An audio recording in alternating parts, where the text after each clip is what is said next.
Hey, good afternoon, ladies and gentlemen. Thank you very much for watching again every single week live on the Ernie Chen show. And of course, for those of you who have just joined us today, I'm sure you see a very beautiful lady right next to me over here.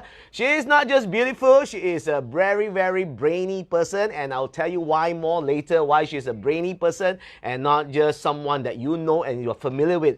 I am Ernie Chen and you're watching the Ernie Chen show. If you've just tuned in over here, today you're in for a treat. Why do I say a treat? You're going to be listening to some really good stories as usual. You will know that I bring in key opinion leaders, I bring in successful business entrepreneurs, and also, of course, personalities that we can all learn a thing or two.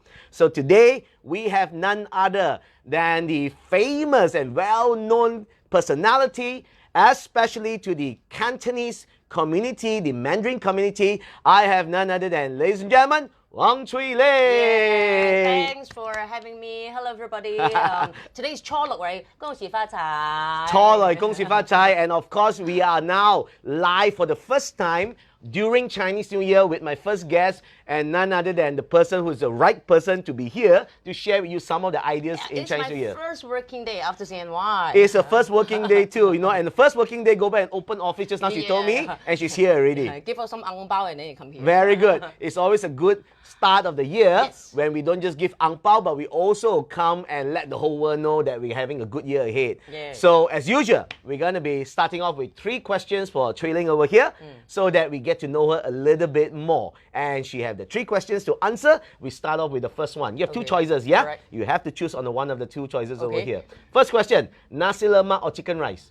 Chicken rice. Chicken rice. She's still not the Malaysian that we like her to be, although she's been originated from Hong Kong, based in Malaysia for many, many years. I don't know why. I don't know why yet. It's still the chicken rice, so we shall find out a little bit more why that has not changed. Second question, business or holiday? Business. Business, without thinking at all. She obviously likes business more. Yeah. Do you have more business holidays these days? I will try to integrate my business and holiday, so that I don't need to separate, okay, I have 10 days for this and then the other 10 days for that. So the work-life integration is what you really believe in? It helps me to save a lot of time. Okay. And do your family complain about it then? No. For example, there was once I needed to give a talk in Penang. Okay. And that was over 1 weekend. Sure. Hey, the talk was only 90 minutes. Okay. So I need to travel up and down. So I told my kids, I said, hey, would you like to come with mommy? So I booked a suite. And okay. I brought my nannies.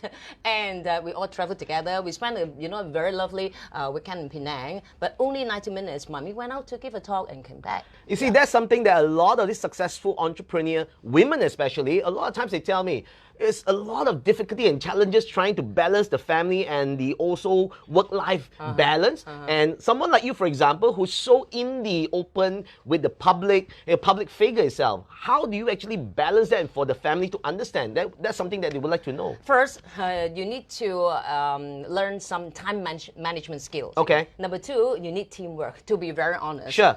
I alone can't do everything, right? Teamwork with your team or teamwork with your husband? Teamwork with your family members. Okay. So I run my family as though I run my office. So that's why it's business, right? It's business. For example, I invited my mother-in-law to stay with me. Oh, okay. Yeah. So a lot of daughter-in-laws would not do that, right? Sure. But because I have 2 nannies, but of course, it's always good to have your relative. So I invited my mother-in-law to stay with me. Then, during the beginning, my mother-in-law said, no, I don't want, because I want my own freedom. Sure. And we actually, all along, we have been very, very good. We had a very good relationship. I don't want to jeopardize. Sure. And I'm like, no, Mom, I got a big house. You can occupy the entire top floor. That's your space.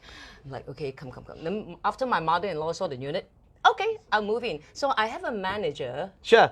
Sorry, I have a CEO looking after the 2 managers, who are my nannies, looking after my 2 boys when I'm at work. Isn't that fantastic, right? Yeah. You see how she look at the family from a CEO, 2 managers that look after the children. So it's a really amazing teamwork that I think a lot of people seem to want to separate it, but sometimes integrating actually works better. Yeah, the cost is a little bit high, but you have to work that out. There you go. Okay, come. It's just chicken and egg. If you can spend more time with your kids at the same time going out to make money, then everything can be settled, right? Yeah. That leads us to the third question, right? Family or friends? Family. Family. That took a little bit of time. Why? Because she still have to decide whether it's the family, the business, or the business, the family, or the friends. And No, you know why? Because I don't have a lot of close friends. Sure. Okay, though I appear in a lot of events, Sure, right? sure. But for close friends, I only have this handful. Okay. And they are my family friends. So I was like, my family, should I classify my friends are my family friends or family? You know, Sure. That's why it took me a little while. So that's a very good answer, right? And usually it's a good answer because you sincerely think about the question and answer it. Yeah, and we all attend each other's family functions. Sure. So I am their family friends as well. So again, friends and family integrated. There you go. When you integrate every single thing, everything seems to become easier, lighter in that way. There's this question that people always tend to ask. You know, Chui Ling is a public figure. Is she that public figure that in front she's kind of cool, in the back scene she's like, I don't want to talk to you. No, what you see is what you get. What you see is what you get. Yeah. I met Chui Ling a couple of times and she is what you see is what you get. You see, it's very tiring if you have to pretend, you know, one person in front of the camera and then the other person back home. I think the biggest difference is with and without my husband. Okay. Without my husband, I'm blah, blah, blah, blah, blah, blah. With my husband, dear, what would you like? I've actually been told that before also. Yeah. With the public, you kind of have to be the one that's outspoken to be seen to continue with the work. But once you come home, if you do that, you probably annoy the other half. Yes. And your job is more to be that subtle, kind of like loving. Well, I tried both ways. Sure. Okay.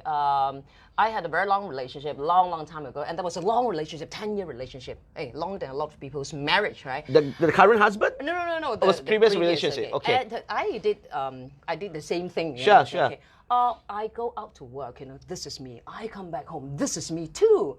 Then my ex-partner complained, hey, why don't you be more gentle you know, after you come home? Then you know what I answered? Hey, hello.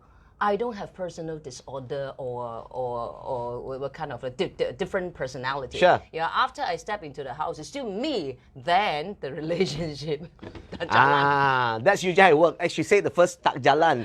Now she's becoming more Malaysian, tak jalan, right? Yeah. Now, a lot of people know you in the Cantonese or the TV programs. Guangdonghua is like everybody knows Chui Ling, right? In the English environment, a lot of people don't know you speak such good English. Oh, it's strange. I host most of my TV shows, radio shows in Cantonese. Yes. Or sometimes now Mandarin. Yes.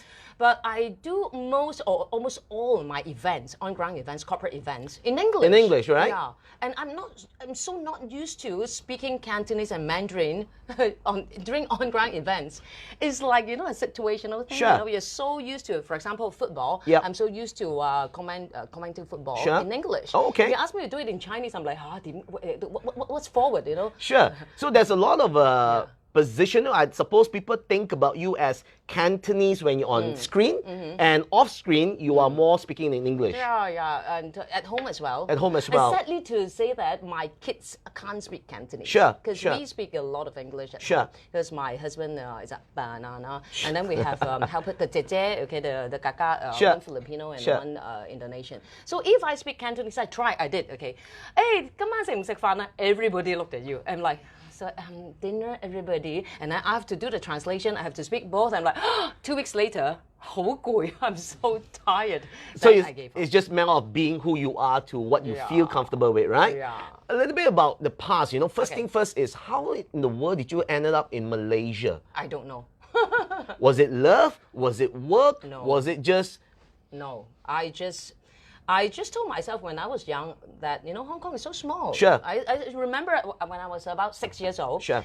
I roll up the map, okay? Okay. World Atlas. Wow, okay, this is a United States, you know. So I see what big piece of area, you know, big area and all that, right? What big piece of land. And even Malaysia, I can see Malaysia. Where's Hong Kong? I can see the word Hong Kong. Sure. And then where is Hong Kong? Oh, this dot. So one dot. When I was young, I already knew that, you know, one day I needed to go out to see the world because Hong Kong is so small. Sure. And my first experience, taking plane, flying experience, you guess how old was 6 I? years old? 19 years old. 19? Yeah, that was the first flying experience that I had. And then I flew all the way to Russia. Okay.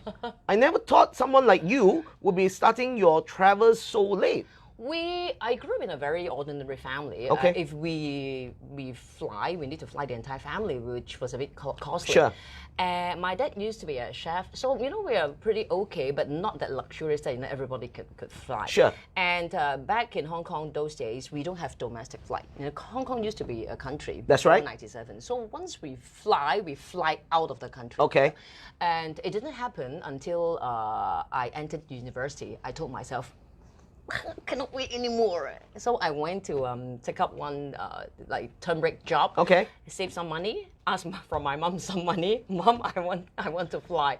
So I flew to Eastern Europe for a couple of months. Okay. It was a backpack trip. Sure. I told my alone mom, or with a few others? Alone. Alone. Those days, you look at backpackers. Majority was at that age was female. Okay. Yeah, because people like you say gung ho, right? Gung ho. Don't care, you go first. Sure.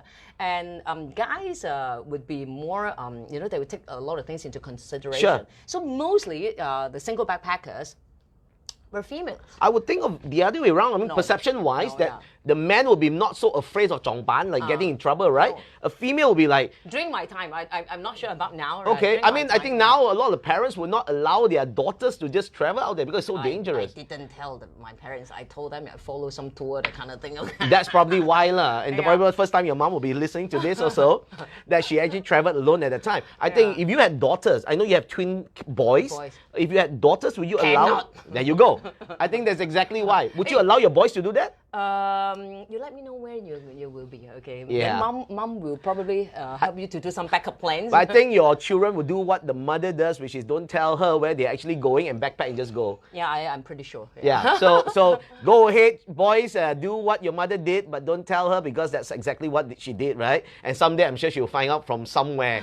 but be safe, of course. Now, ladies and gentlemen, if you're watching, just tuning in over here, you're watching the Ernie Chen Show live, and of course today I'm with a very special guest, Chui Ling, someone that you all know very, very well because you've seen her on the screen, big, small, on stage, everywhere. Now, of course, we want to know a little bit more. After arriving to Malaysia, you obviously, the obvious choice, were you from the entertainment industry in Hong Kong, or you came to Malaysia and you got into the entertainment industry? Yes or no. When I was in university, I took part in a singing contest. Okay. And I got the second runner-up. In singing? In singing, yeah. Okay. Yeah, actually I sing very badly. And one of the judges at that time, he approached me. He said, "Hey, we're very interested to sign you up as a label artist." Wow. To cut your own album. Okay. I was like, okay, because after the backpack trip I mentioned earlier on, I decided after my my bachelor, I would definitely go somewhere. Okay. For my master or PhD. Okay. I did genetic engineering. What? Yeah, definitely. To go to either US, Japan, or Germany. The three countries are the best choices, right? So I was like, okay, cutting album, that's quite interesting because anyhow, I would not be settling down in Hong Kong. Sure. Maybe, that's, it'd be fun that, I have an album. Right? Was the genetic engineering thing your choice, your parents' choice, or something that you were interested in? Choice. Your choice. Yeah. But why from that to what you are actually doing, and you're really good at what you do? No, actually, I got my BBA, business admin in marketing. So I actually I attended the classes for about two weeks. I found it very boring, and then I went up to science faculty and I knocked on the door. I was like, "Hey, hello. Okay, I don't want to do BBA. Sure. Would you accept me?" Sure. And then, but those days we didn't actually classify into like details. It's all under biochemistry. Okay. So, but my lab, I focus on genetic engineering. Okay. So basically, we alter the DNA sequence of microorganisms to produce new drugs. That's what I did in uni. It sounds weird for all this information coming out from your mouth. Because I would never think of someone like you talking the way, the fluency of how you talk about all these scientific terms. Yes. Yeah. This is what I did when I was in uni. That's why I wanted to pursue my studies in the master and the PhD. My dream back then was, wow, what if I got my own patent before 30 years old? In Cantonese, we say, "How by唔使憂." Let me rich, sure. Like shake, no need to work. But obviously, your whole path didn't turn out that way, and you're someone that would have to work to keep you alive, excited, adventurous, and doing very well in those areas. I don't know. Yeah. Okay, come. So it's from marketing Sure. to genetic engineering. Sure. And then to Malaysia? Yeah, then this entertainment part came in because of that singing competition. And after that, I got a few chances to act in movies. Sure. Within 6 months. In Hong Kong? In Hong Kong. In Hong Kong. And after that, okay, come on, scholarship, faster Sure, come, faster sure. come. Then, while I was waiting for my scholarship, again, I asked my mom, hey, I've been to Europe, I've been to China, and I haven't been to Asia at all. Since I'm still waiting for my scholarship, why don't you lend me some money again? And then you go... I want to see Asia. Sure, yeah. sure. So the first country I went was Singapore. Okay. I was there for a couple of months, and after that I came to... On holiday or work? I don't know, just backpack. And I interviewed a few jobs. Okay. Then I went back to Hong Kong, and then again, scholarship is yet to come. Sure, sure. Okay, then maybe I try Kuala Lumpur. So basically, Singapore was the first spot, Sure. and then second is Kuala Lumpur. I didn't plan to stay here for that long. Okay. But I came here. I bumped into chances. Okay. Acting. Sure. In some local dramas. So I'm like, okay, no money, I have to do, right? So I acted in one after one. Under HVD, right, at that time? Yeah. And then a few months later, your economy crash. Your ringgit. Yes. Suddenly, boom. There you go. This. Yeah. And I was like... 1998, 97? End of 97. 97, yeah. Then, it was strange, back then, I found Malaysia a very interesting place. You see, 20 years ago, if I settled down in Singapore... Sure. It's pretty much like Hong Kong 20 years ago. We Sure. don't talk about Singapore now, Sure. okay? Sure. We don't talk about Hong Kong now, Sure. don't compare. 20 years ago, Hong Kong and Singapore, they were quite similar. That's right. So if I would settle down in Singapore, better go back to Hong Kong, right? That's the right. place. But in Malaysia, it's very interesting that there are so many different ways to live. Okay. Okay. Back home, in Live Hong as in, Kong, do you mean making a living? live as in to live your life. Okay. Back in Hong Kong, we were told since young that you have got to do this, and then you will get that. You do this and that. Sure. And this is your how people measure your success. Sure, sure. There's only one way. Sure. Okay. But in Malaysia, okay, again, the local words are, if you want to lepak, you lepak. You want if to you want to work hard, you can work hard. If you want to chase money, you go and chase. But some people, they say, money is not the main thing. Okay? Sure. I enjoy my family. I enjoy my privacy. In Malaysia, maybe it's the space. Okay. It allows people to have different ways to live.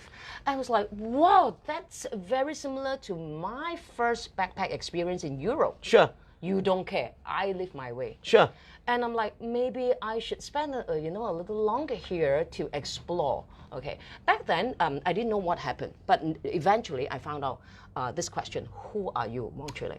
When I was in Hong Kong, I didn't know who I am. Okay. Who I was, because since young we were told to do a lot of things. You have to do this, to get a good job, office after you graduated. Please. Get your office in Central, Admiralty. Don't go to those outskirt or road area. Kowloon or whatever. Yeah. So I was like, wow, what for once, I don't need to be told, hey, I need to find out who I am. Sure. So the self-realization happened in Malaysia. And that was quite late. But better than nothing, right? Better than never come. That was when I was 26, 27. Yeah. And that's like really wake-up call, awakening. But it was really interesting to hear that, because a lot of people actually say that they seem to have found themselves a lot earlier. But was it really late at 26, 27? No. Nowadays, I realize a lot of people never get it in their life. And is that okay? In your opinion, based on you finding yourself at 26, 27, because you were told what you were, right? Yeah, I would rather it happen earlier. Okay. Yeah, then I can save a lot of time, a lot more time. Would you have turned out to be the Wang Chui Ling that you are today? You have found earlier, and it would have taken you a different dimension? I have no idea. I have no idea. But are you really excited and happy that where you are today with what you're doing? Oh, no, this is just the beginning. Just the beginning? You've not even started? Yeah, I haven't started. Okay. Yeah, I believe, life, we can always divide life into different levels, different phases, different stages, right? So, the end of one phase is the beginning of another, right? So, I always like this, you know, probably every 5 years Sure. as a blog. Sure. Yeah.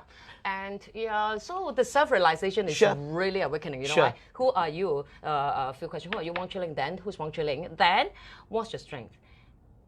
So I have the question then. So yeah. who is Wang Chui Ling? Wang Chui Ling is Wang Chui Ling's name. Okay, you cannot label yourself. You don't know. It's just Wang Chui Ling. Then who's Wang Chui Ling? I don't know. But ask yourself, what are you good at? Okay, what's your strengths? No, nothing. And your weakness? A lot. Sure. That was at 26 when you realized that. And skills? No. Okay. No. So I was like, what? Then what should I do? Go to learn new things from scratch. It's actually, I wouldn't say a failure. It's actually a big problem that you have no skills, you have nothing that you're good at when you're 26. If you don't realize it now, what happens when you get 30, 35, you'll be wandering around, and then blame people, like, you don't give me chance, I'm not fucked up because, I haven't bumped into a lot of people, I wasn't born in a rich family and all that. A lot of excuses. Sure. You know, I'm sure you've heard of these kind of excuses. Then, when I was 26, Wang Chui Ling, you are nothing. Go, learn new things, new skills, acquire it, you know, whether you like it or not, go. I think it's a very good perspective of how you look at things, you know. I think the audience can actually definitely take a lot from this, where a lot of times we feel that, what am I good at? Who am I? I am good at this. You literally just say nothing. No, nothing. And that forces you or pushes you to go and pick up something, right? Yes, good means, okay, not compared to, you know, like people probably a lot younger than you, less experienced than you. No, you compare with the, you know, to the people much better than you. Oh, I speak very well. Okay, how about Ellen DeGeneres? Sure. How about Oprah Winfrey? Okay, no, you're not. Go and learn. So the first thing I learned was how to write. Okay. Write, yeah. Writing. Scripts. Scriptings and things like that? Scripts, you know, Sure. drama scripts, Sure. you know, whatever. Were you getting paid for it, or you're just doing for free? I did it, and then I went around and begged people, hey, come please buy la. Hey, it's a Thailand movie, very good story. Sure. Buy la, very cheap, you know, a few hundred only. So a lot of people always think that perhaps Chui Ling looks a little bit better, she has that ability to speak, and she probably just got her way easily in with a silver spoon. But that's not the case. No, I hate speaking, you know, since young. From P1, Primary 1 to Primary 6, I was chosen to represent the school for solo verse speaking. Sure. Lemon is sweet and sour. I'm like, oh God, you know, who talk like this? Sure. But every year I was chosen. I don't know why. Okay, until we got into secondary school. Oh, Merdeka, I don't need to represent my school anymore. It's very true, right? Things that you are not good at or you hate, and you do that as a living. I never got any, not even runner-up and stuff, you know, no. So every year, 6 years, everybody was like playing hide and seek before school time, and I was called to go for practice, stood there alone, you know. I really hate that. Sure. One big round, it all came back to me after I grabbed a mic. Stage fright? No, because I was so embarrassed for the 6 years. So of course, you know, you give me a microphone, I stand on stage. Sure. Number one, I don't have stage fright because I felt so embarrassed the 6 years. Well, the judge look at me, you know, that those.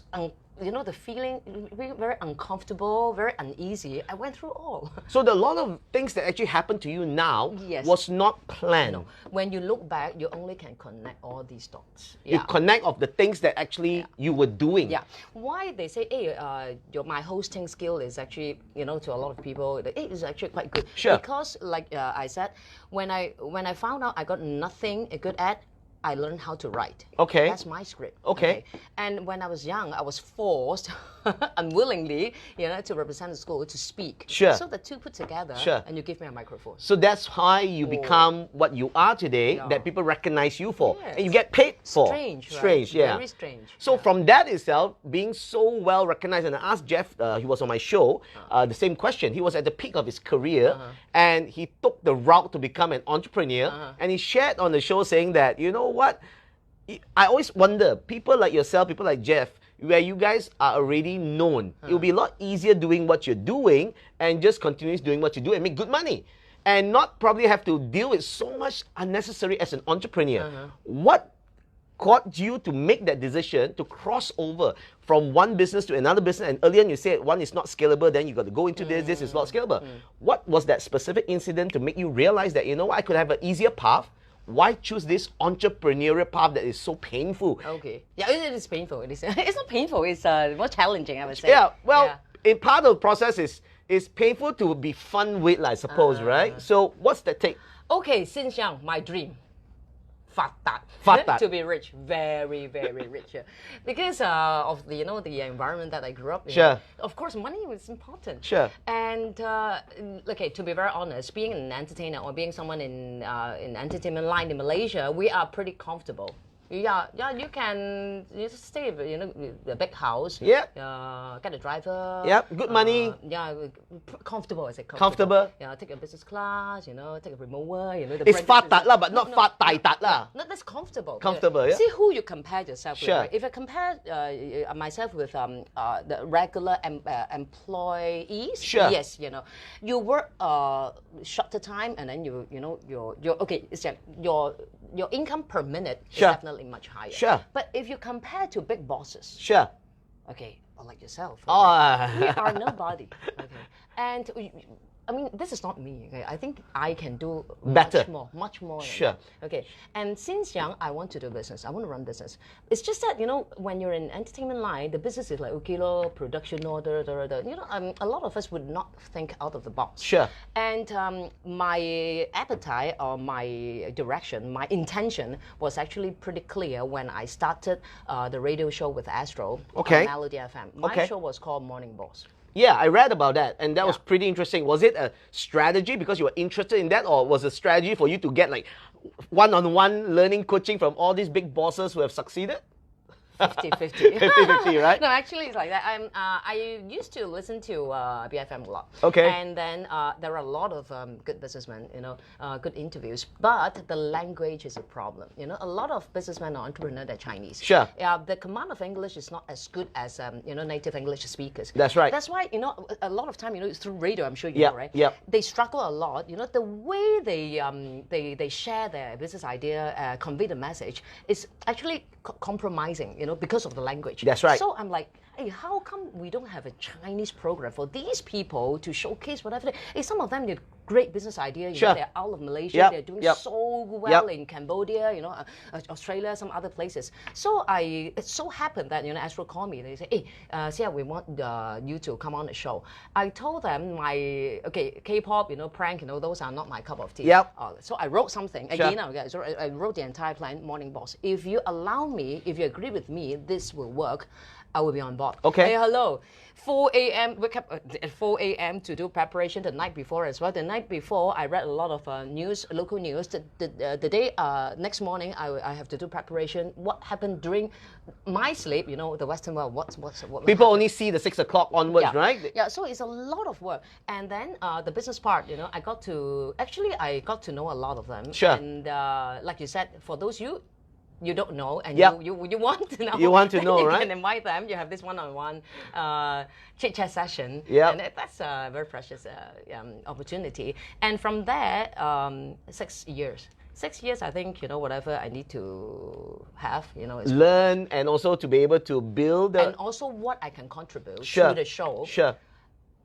I kind of, you know, I reach the bottleneck. Okay? Sure. I need to go out to learn more. Sure. Then I come back with more. Okay. Yeah. Okay. So and I just started my 28 days the postnatal care business. So I told myself, okay, giving you another 3 years in radio, probably about the same. Sure. Yeah. But if you give me 3 years. Sure. On my 28 days postnatal care. So how did I know it will fly? So how did that from the radio of Good Morning Boss to this postnatal care, which is to me totally not the thrilling that I know of? Okay, the postnatal care, it started off, of course, when do you see business opportunity is when you see problems, right? Okay. Yeah, so I didn't have a very good confinement experience. I had twins, so I had 2 confinement ladies. I wouldn't say they are not good, but it's like not up to your standard. The expectation. Sure, sure. Okay, I think it's all part of my fault as well because I didn't do my homework. I didn't know what to expect, and then like so you didn't know how to tell them and tell them what you want. So the two aunties came, and sure. it was actually quite chaotic for 2 months. And after that, I spoke to a lot of working moms. I think most of us have the same problem. Okay. You know, finding the not inappropriate people. So I was like, no way. Advanced technology, transparent information. Okay, how did you get your confinement ladies?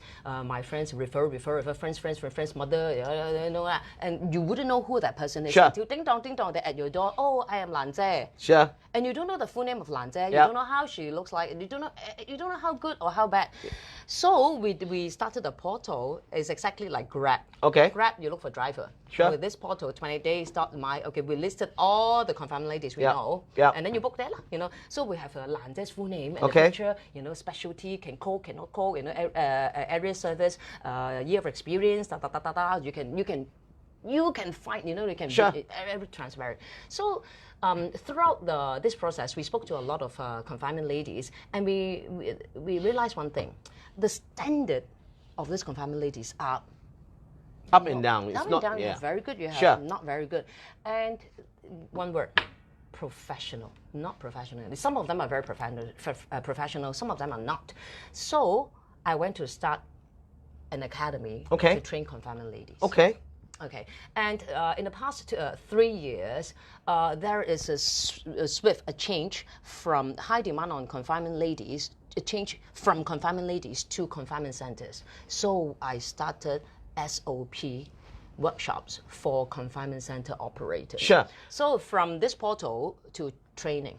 Then from training, we also know that, you know, they need a lot of help. And I'm from advertising background. Yes. So I brought in my mommy and baby products suppliers. I mapped them. Okay, so it's resources management. I see. So since I do training, I do human resources because we got to know all the confinement centers. Sure. You need a chef, you need some sure. helpers. So we did. So like a one-stop kind of a confinement. Then if you want new blood, young people to join this industry, you must make it sexy. Because sure. confinement or postnatal care, it used to be auntie lo, Lan Jie lo, yep. You know, like oily sure. hair, sure. then big t-shirt, yep. and then fright, yep.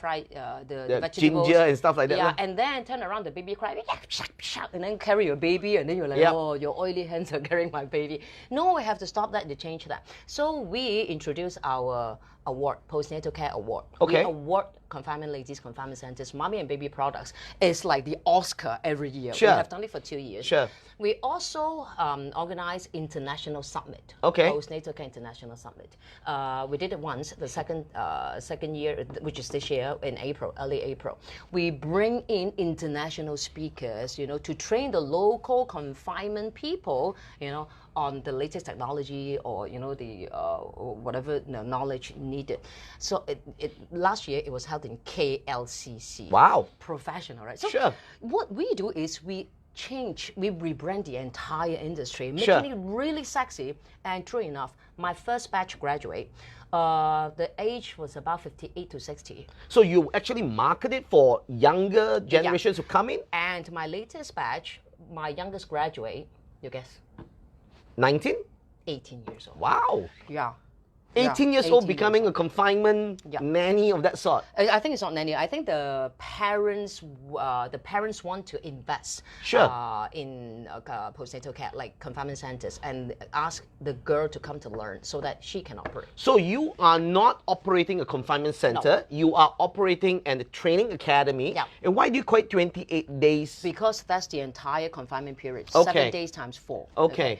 Now if you see my business model for sure. 28 days, sure. now you can kind of relate. Because sure. I started off as a producer, sure. producing program. Sure. And then I have my boutique ad agency. Sure. So we specialize in marketing, sure. which I studied before, remember? Sure. Marketing yep. and branding. Sure. And then after that, of course, we have some workshops. We train corporate adults on Charisma soft skills, Academy training. Sure. My marketing rebranding plus my training, I use all the experience that I gained. Sure. I throw it into a product. 20 days. Just a new product. Right? So it's the same thing that I've sure. been doing for sure. the past 20 years by put everything I learned, I put it from a personal pain point that you experienced, and Yeah. you saw that there's a huge demand for professionalism in this area. So training we got with the workshops I've been running. Okay, and I used to run for corporate adults, working adults. Now I train these people, in confinement industry, postnatal care industry, and rebranding. I do marketing for my clients. If you have a brand, you have a product, I help you to market, I help you to rebrand. Now I help to rebrand the industry and to market my own brand 28 days. So you become the platform and the player for everyone to come to. Yeah, and it's the same. And 28 days, so it took us less than 2 years to build this brand because I used my entire team, from my the whole engine, Yeah, boom, full gear power. That's why, a lot of people ask, how can we do this, award, the annual award, and annual international summit? Because this is what I've been doing all this while. So it's not something new that you are putting together. It's just putting all the years of what you have done to push out something that is a pain point that you experience yourself. I think it's great. So what's the big vision for this business as an entrepreneur? Okay, first, I have two principles when it comes to running or starting a business. Number one, either you can solve problems for others. Number two is you can help people to improve their life. Okay? So 28 days, yes, I would say, I hold on to these two principles. Before the money part comes in, if you fulfill either one, the fright part. Yeah, then the money will automatically come in. Whether how big or how much you can make, that's another story. Okay. And for me, my number one mission is to share the postnatal concept with the people all around the world. Okay. A lot of people say, I cannot lah. The Masale, they would not adopt our Chinese confinement. No, you don't need to. It's the importance, you have to agree and you have to learn the importance of that period, the 28 days. Okay, you have to understand and agree that this period is important. For Westerners, after they give birth, they drink ice water, they walk around, jumping exercise and all that. But if you, easier. Why a lot of people, when they look at Asian, when they are 50, they look like as though they are 30s. But for other, other nationalities, I don't pinpoint now. It's the other way around. When they get only 30, they look like 45, 50 years old because they didn't agree that they didn't agree on this importance of confinement. Actually, the confinement period, the postnatal period, the 28 days or 1 month. It's for ladies, for women, it's a very, very good time for you to reset, recondition your body. So if you agree to this concept, then if you can make a commitment to it. If you can make a woman happy, the woman can bring happiness to the family. Okay, so everybody will be happy. So this is my mission. You know what I hear? I hear genetics re-engineering here. That's exactly what it is, Which is true. Okay, in a family, if the woman is not happy, would you be happy? No. Husband won't be happy lah. The mother-in-law won't be happy lah. Father-in-law not happy lah. Your kids won't be happy lah. Your helpers won't be happy. So it's very important that a woman is healthy and happy. So this is what we are trying to do. My next stop, other than Malaysia, will be Australia. Okay, from Australia, we will expand our 20 days to Canada as well. Yeah, because we are targeting the third generation Chinese first. In those countries, right? Yeah. And I'm sure, and one day, people with, in different nationalities, they would believe in such a concept.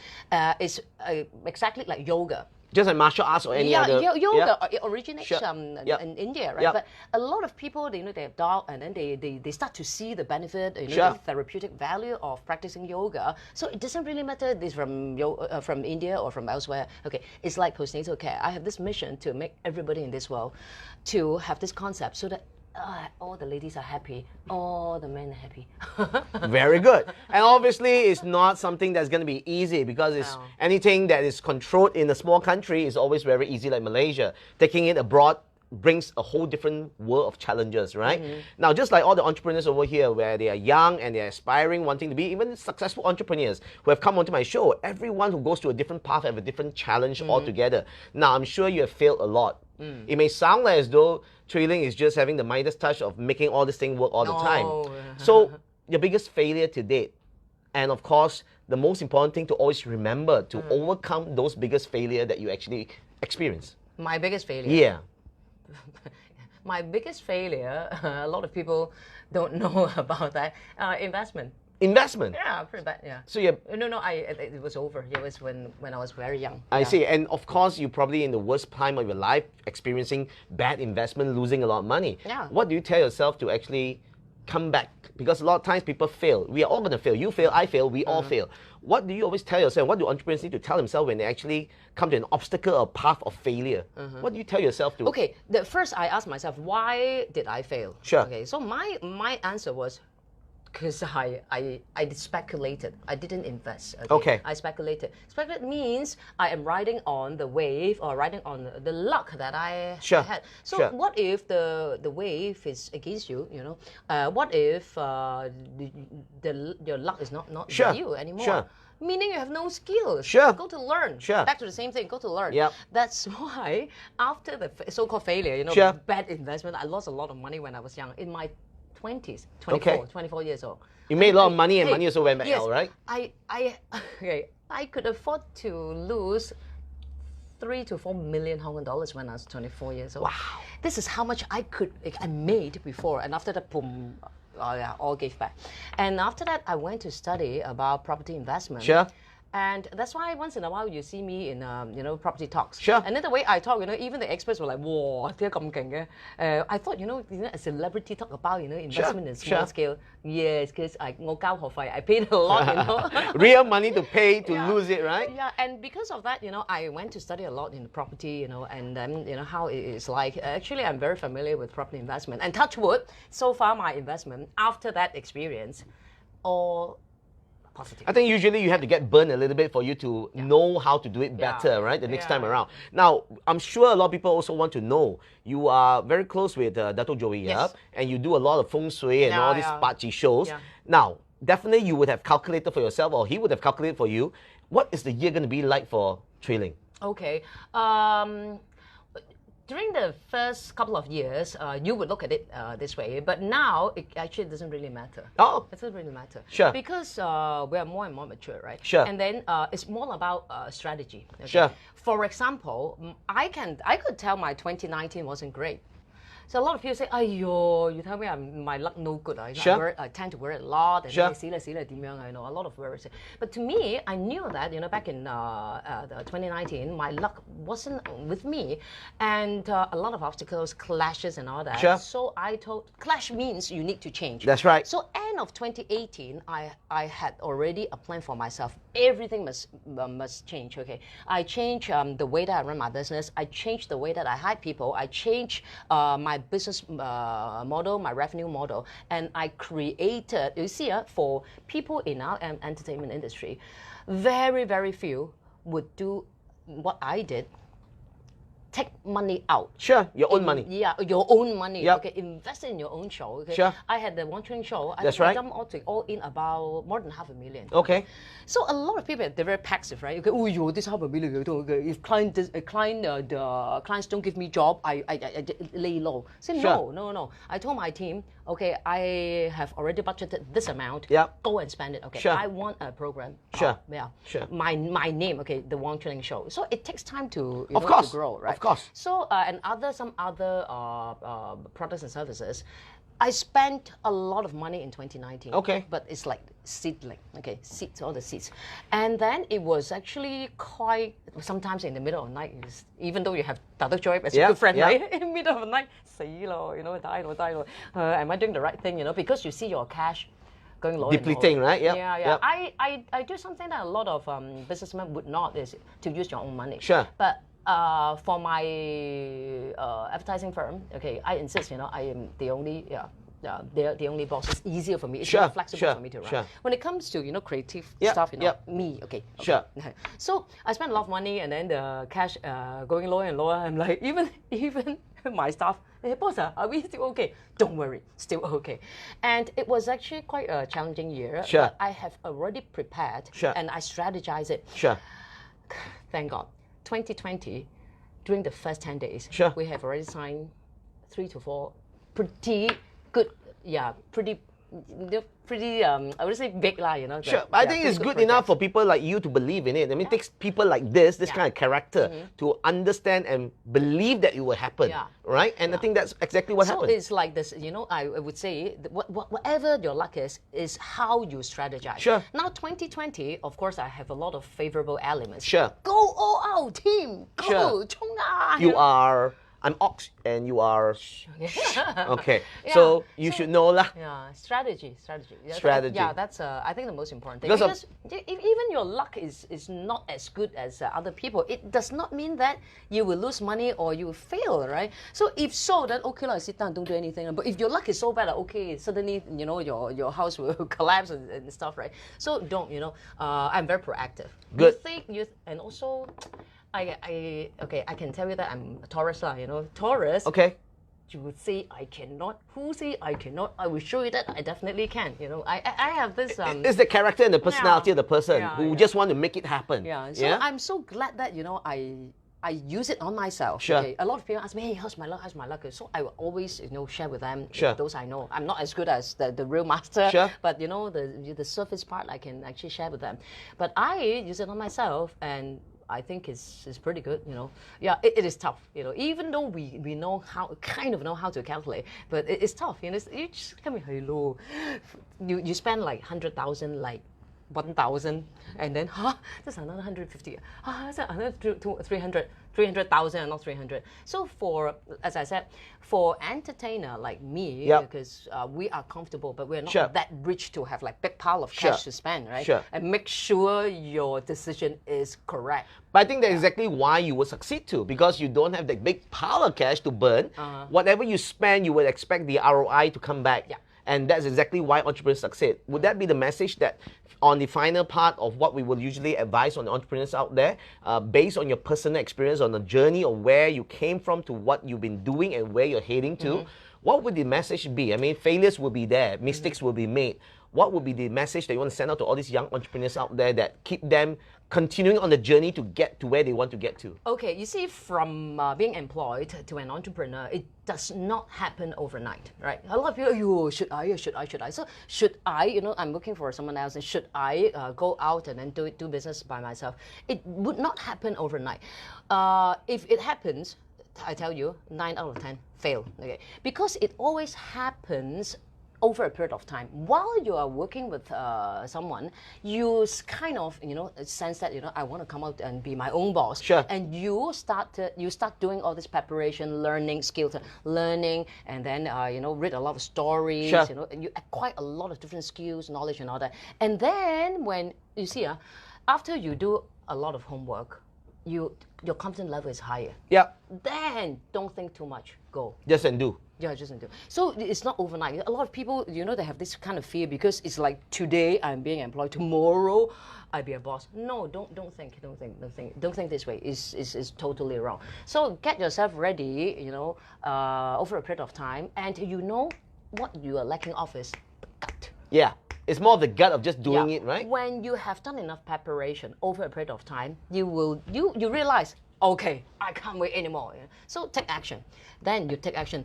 I would say, most of the time, you will end up pretty okay. Yeah. That's life, right? Yeah. And from there, you want to be you know, multi-millionaire. That's another level, another game that, you know, you have to learn. So yeah, good luck, everybody.